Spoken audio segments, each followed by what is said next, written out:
Hey there, my name's Dan. I've been shooting wedding videos since 2014. And as a wedding videographer, I'm there for the full day. So I've got a good understanding of probably where you should be spending money and probably where some good places to cut some costs. And here are my top 5 places where I think you don't need to spend your money. Now, just before I start, it's important that every person's wedding is different and personal. Some of these things on this list may be very important to you. Just ignore those. Okay, number 5, this may surprise some of you. It's live music. Now, a very particular type of live music.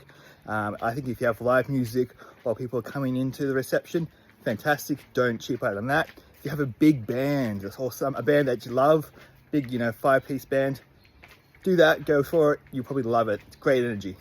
What I don't recommend is getting like a duo or single guitarist cover band to be the substitute for the dance floor music. So I've seen it many times before where the guitarist doing a fantastic job, absolutely killing it.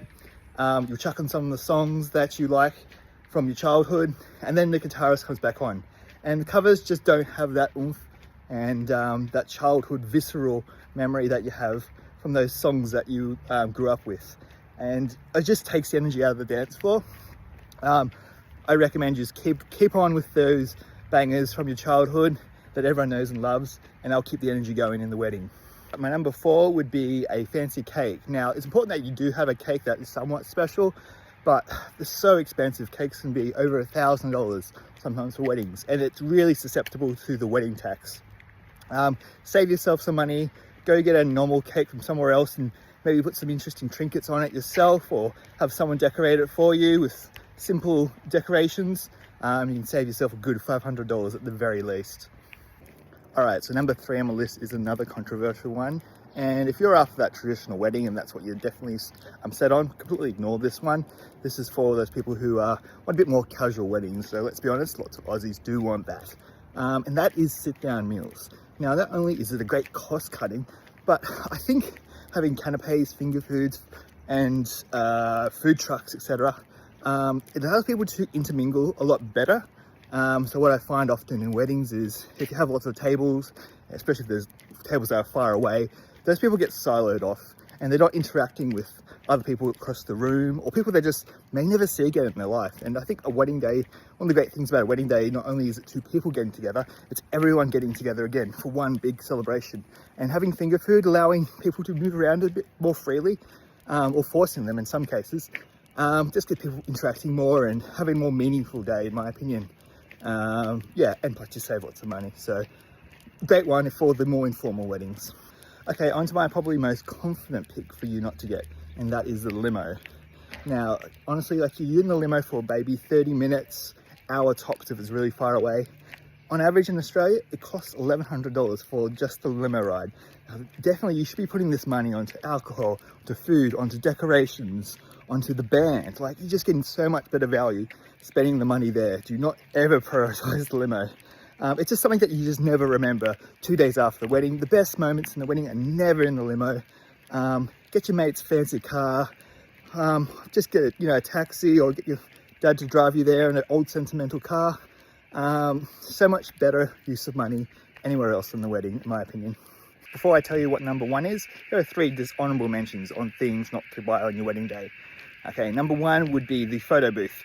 In my opinion, phones, cameras are so good these days. You're better having just a little table with, little dress ups and a nice background, and everyone can take photos with their phones instead of going to the photo booth. And if you really want print offs, there's little devices these days that can print photos from phones straight away. Another one would be bonbonnières or gifts. So these little gifts that you give your everyone at the end of the wedding. These can really rack up in price. I've seen some extravagant ones and it's just unnecessary. Most people even forget to take it at the end of the day. And the last dishonorable mention would be rehearsals in general. Now, if this doesn't cost you any money, don't worry about it. Just think in general, rehearsals are a complete waste of time. I think people overthink about the complexity of the day. Wedding days, honestly, aren't that complicated. And if you just talk to your wedding planner about how everything's going to go down, not much can go weird and wrong. And you just don't need to. It's a waste of time. All right, on to the number 1 thing I think you cannot spend money on your wedding day, and that is wedding flowers. Now, hear me out here. You might be thinking, of course I need flowers. And yes, you do. But wedding flowers have probably the largest victimhood to the wedding tax. Wedding flowers in Australia on average cost between $2,000 and $2,400. This is more than your bands. This is more than sometimes your photographer and videographer individually. Just an absurd cost. It's not adding, I reckon, that much value. Spend that money on your wedding dress, or your lighting, or whatever else there is. Try to seek alternative native flowers that are nearby, and maybe some gardens and stuff that don't mind you picking flowers. Any way you can DIY yourself to make your own bouquet or your own floral arrangement, this is definitely worth your time, especially if you're on a tight budget. Even fake flowers, if you don't mind those. Now, all these things are just my personal opinion that you should cut on your wedding day. Now, if you have a very strong gut feeling about something you want to have, and I've mentioned it here, say the limo, honestly, just go for it. You only get married once, hopefully. Spend on things that you feel like give you the most value. That's just my general guide. If you like this video and you want to hear more about other lists or other tips and tricks, I think, for your wedding day, including top 5 things to spend up on your wedding day, give this video a like and a comment, or subscribe, and I will be making this list soon and hopefully informing you to make better choices for your big day.